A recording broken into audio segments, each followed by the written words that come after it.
Dans les quartiers chics du nord de Téhéran, c'est l'endroit à la mode pour faire son shopping. Ce grand magasin est le premier dans son genre dans la capitale iranienne. Au rayon cosmétique, impossible d'échapper aux marques françaises. C'est un parfum pour homme, mais je peux le sentir aussi. Comme la plupart des Iraniennes, Anaïta, 30 ans, et sa sœur Aïda, 32 ans, sont très soucieuses de leur apparence. Elles raffolent de produits de beauté et de maquillage, une conséquence inattendue du voile obligatoire dans cette république islamique.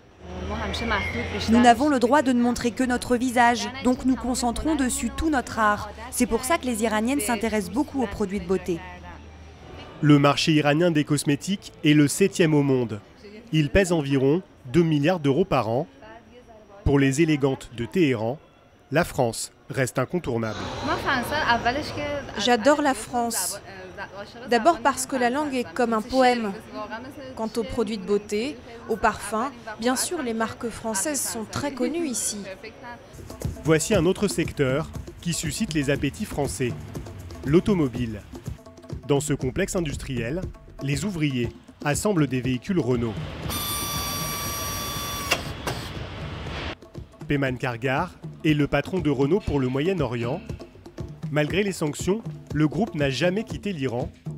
Il compte vendre rapidement 100 000 véhicules par an, soit 10% du marché, et aller au-delà.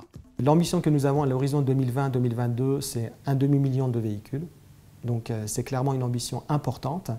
Et clairement, le fait qu'on n'ait pas quitté le pays, qu'on ait préservé nos actifs ici et qu'on ait travaillé pendant ce temps-là, eh bien, ça nous permet d'être dans une situation d'avantage concurrentiel par rapport à toute la concurrence. Les sanctions internationales qui étouffaient le pays depuis 10 ans ont été levées. Un énorme marché, 80 millions d'habitants, est en train d'émerger.